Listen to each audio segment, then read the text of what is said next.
Howdy, it's Shannon Nicole Kringen, Goddess Kring, and I was just thinking about the idea of success and failure, the idea of hit songs that musicians write versus the more obscure deep cuts, as they call them. So I was thinking about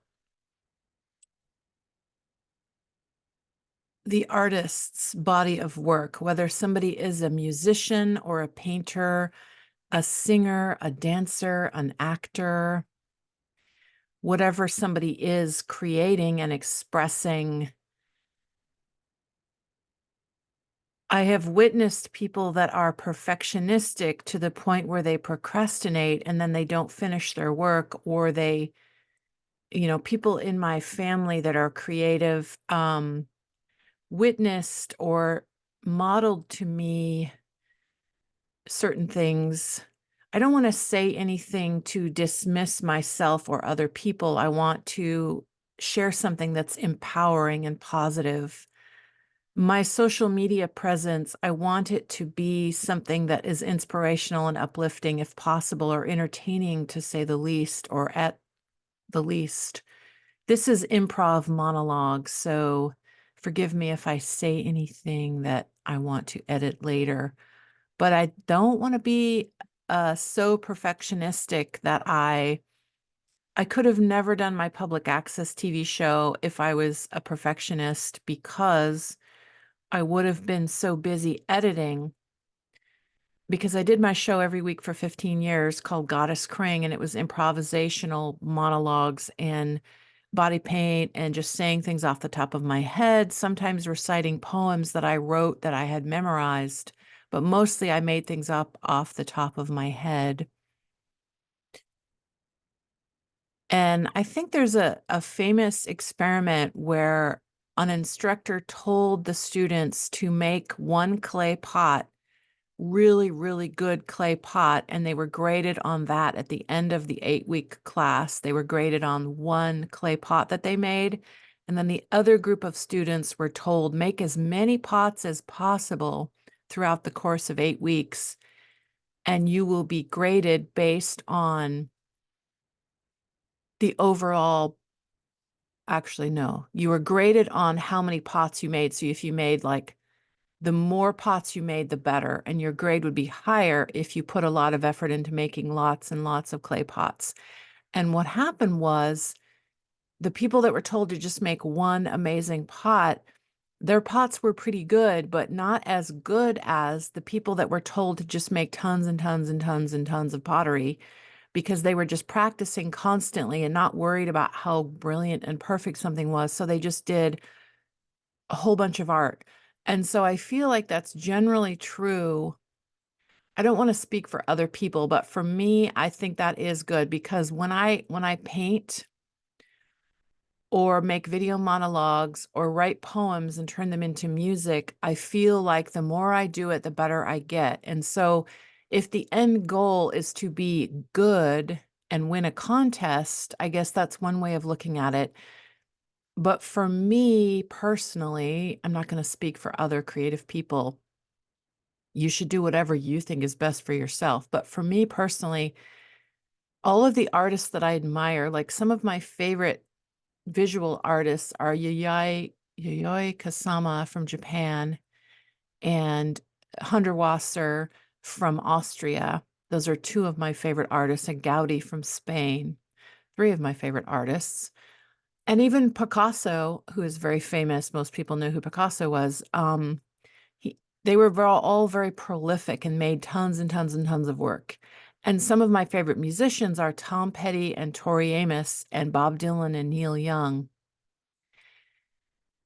And these are artists that have done lots and lots and lots of work, and they have a lot of hit songs. But my favorite songs of these artists are their more obscure songs.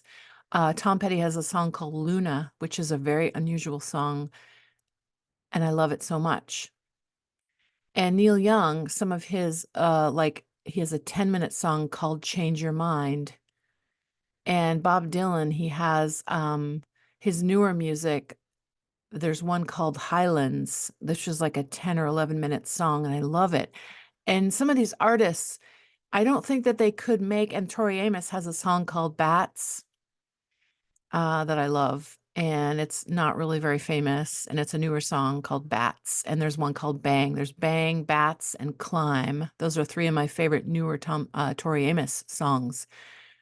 And I'm doing music with Dave Flowers right now from Interactive Jack Records. And we have, I think, 11 songs right now. I think about 9 or 10 of them are fully finished. There's one or two that we're still trying to fine tune and tailor to the final conclusion and mixing.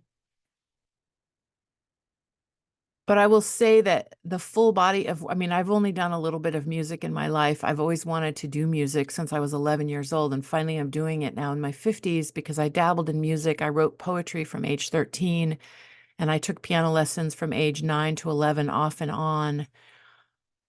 Because of family challenges, it got started and stopped many times. And I sort of kept with my visual art, but sort of took a break on the music. But I mostly have listened to music very carefully for my entire life since I was a little kid. And I feel like the full body of work matters in an artist, whether you're a musician or a visual artist. Your full body of work matters. And so if you're just trying to create hit songs or famous paintings, that's great to want to create something that the public will respond to, although you don't have really control over how the public sees your work. So my point of this video is just to say that it's good to do your best and have high standards and try to do the highest quality art that you can do, whether it's music or visual art or singing or dancing or acting or any kind of, even a cooking or crocheting or knitting or quilt making or any kind of jewelry making. I mean, there's so many different kinds of art forms. Me as an art model, coming up with poses, I make up my poses. Do your best, but maybe the most important thing is to keep practicing your craft and keep doing it. And I think that if we asked Bob Dylan or Neil Young or Tom Petty, may he rest in peace, Tom Petty, but if we asked Madonna or Tori Amos or Neil Young or Bob Dylan or Tom Petty, sorry, Tom Petty has passed away, but if we could ask these musicians something about their work, they would probably say themselves that they were surprised at some of the things they created. So it's kind of like, do your best and have high standards, but at the same time, don't be such a perfectionist that you procrastinate and never think anything is good enough that you finish. It's good to, this is a lesson for me, is I've been so afraid of being a perfectionistic procrastinator that never thinks anything I do is good enough, that I've kind of gone too far in the other direction. And I kind of just hurry up and do a whole bunch of things. And I create a lot of poems and a lot of videos, and I create a whole bunch. And some of it I think is pretty good, and some of it is kind of sloppy and like scribbling on a napkin, like an artist who just does a little doodle and scribbles on a napkin, or a writer who just writes a rough first draft that's kind of sloppy and needs to be edited. But at least you get it in the can, as they say, you publish it, you get it out there. So I think part of what motivates me to share is, see, I want to get better. I want to maybe get better at editing and being a little picky about what I share with the public. But at the same time, I also want to be seen as an example. I mean, I don't have control over how the audience sees me, but I like the idea of being an inspiration to other people and encouraging other people to do their art, to do their creative, whatever it is. Singing, dancing, acting, visual art, writing, any kind of creative. Not that I'm a perfect example of it, but I like to think that I'm on my way. I'm practicing my art, and I take a lot of photos. I write poetry. I paint. I have my art car. I do lots of different kinds of art. But when I think about all the art I've done over the years, some of it is great and some of it is less than great. But then again, some of it is like an experiment and an accident, and even a mistake can be turned into something positive. You can learn something new by sort of screwing up. So the people that made the one pot made a good pot, but the people that were told to make a whole bunch of clay pots, their work tended to be, the result of this experiment was the people that were told to be prolific and make as many pots as possible and just keep practicing, they generally got better at making pottery than the people that were just obsessed with doing one final amazing piece. So maybe the lesson in that, it depends on the person. Maybe some people are better off being more careful and meticulous and doing one fine piece of art. Maybe other people, I know I'm one of the people that is better off if I just let the creative juices flow and I just keep writing poetry and keep turning them into songs, because Dave Flowers and I have done about 11 songs, and we keep getting better. I think we keep getting better and better, and each song is different, and I'm surprised by the results every time. It's fascinating to get into the recording studio and to take poetry that I wrote with my ballpoint pen and get it into the music studio and turn it into a song. Dave comes up with a rhythm track and a bass line, and then I respond to it vocally. And then if I don't know what to do, I feel like I'm in music school. Dave kind of suggests that I say a line and sing a line in a certain way. And we are using tools to make my voice sound a little better, because I'm not exactly a brilliant singer, but I have a nice voice, and I'm learning to sing actually, because I notice that I sometimes sound off key when I try to sing a cappella by myself or even just with a band. But when I sing along to Tom Petty or Tori Amos or Neil Young or Bob Dylan, I can usually hit the notes pretty closely to the real notes. I was in choir in high school, and I could sing along with other students and sort of match the note, kind of like when you mix paint colors and you can mix the color accurately. But when I try to sing on my own, I sometimes sound off key, but at least I have a good enough ear that I can hear, oh, I'm a little off there.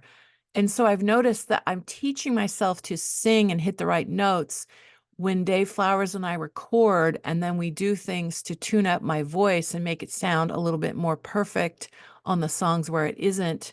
And then I'm singing along to the recordings we make and teaching myself how to hit the right notes.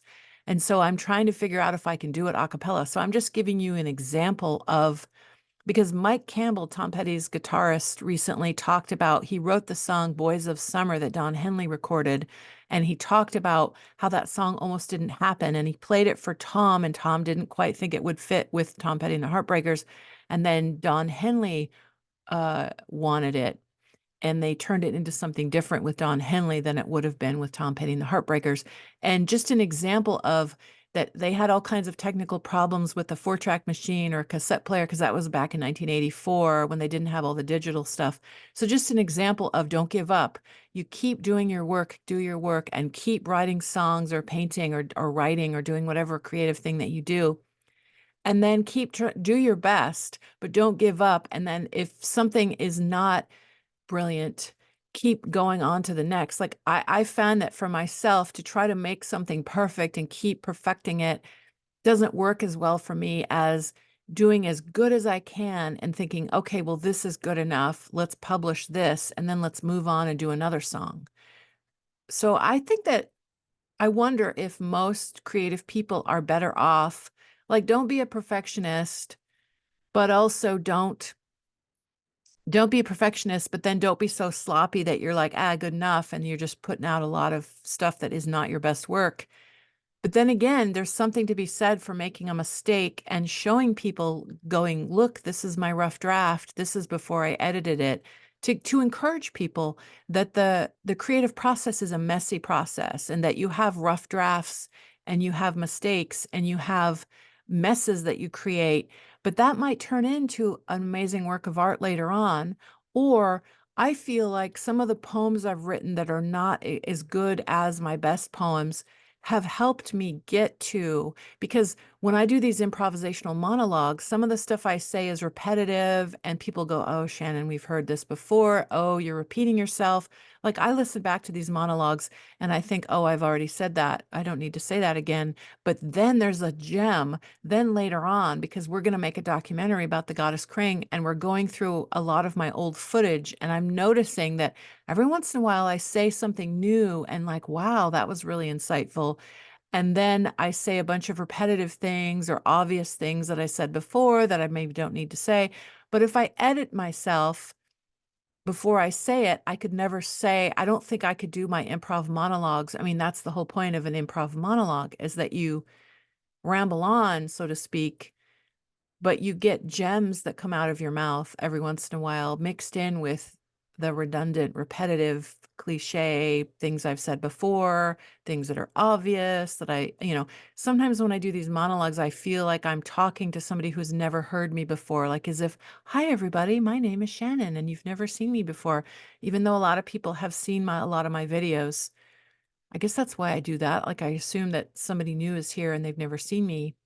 I'm Shannon Kringen. I live in Seattle and I do a lot of monologues on video. I used to have a public access show, blah, blah, blah. So I guess some people already know that. So for those of you who know that, okay, you already know that. For those of you who are new to my channel, I tend to do a lot of monologues and I write poetry and turn it into music with Dave Flowers from Interactive Jack Records. And I have a poetry book called Kringonian Pizzazz, and I have Kringwear clothing.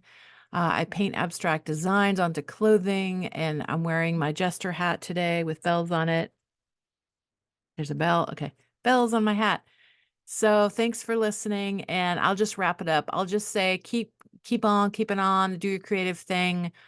Uh it would be boring if every Tom Petty song was a hit song. Like I love his hit songs. Like Refugee and American Girl and I Won't Back Down and Free Fallin' and all that and Breakdown.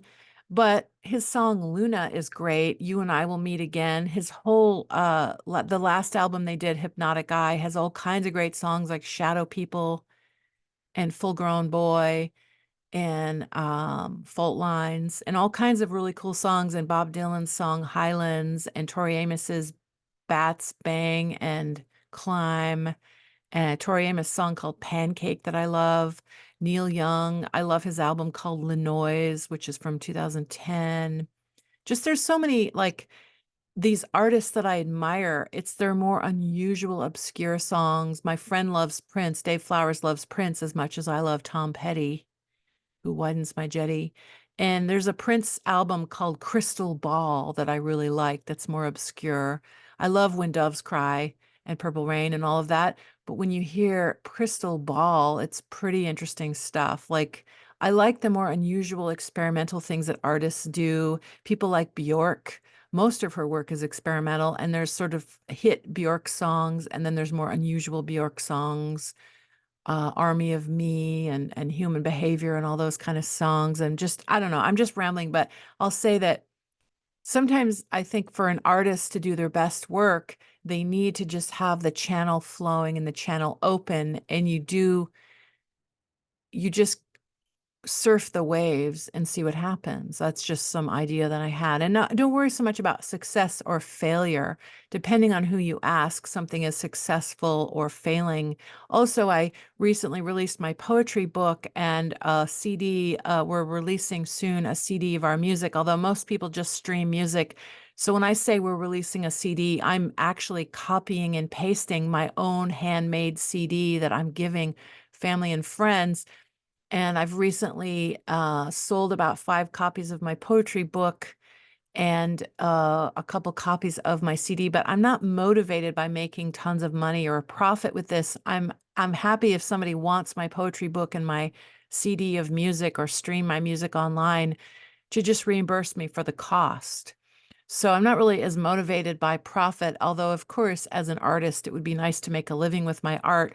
I mostly make a living in different ways, like modeling, art modeling, and pet sitting and medical modeling and doing, I have a bunch of ways that I earn a living so that I can buy my art supplies and do my art in an inexpensive way. I know also how to do things really cheap and frugally. I do that as much as possible so that I can afford to do my art. And I don't eat out. I don't pay for parking. I park free and then walk to wherever I'm going usually. And I don't eat out. I just cook my own food at home and I make my own coffee at home. And I don't, you know, okay, so that's another way that I make my art. So I could do videos about how to live frugally, how to not let your perfectionism get in the way of making your art. These are just some of the things that light me up lately. So this is Shannon Kringen. It is now February 24th, 2024. Enjoy your day. Hope this video is inspirational.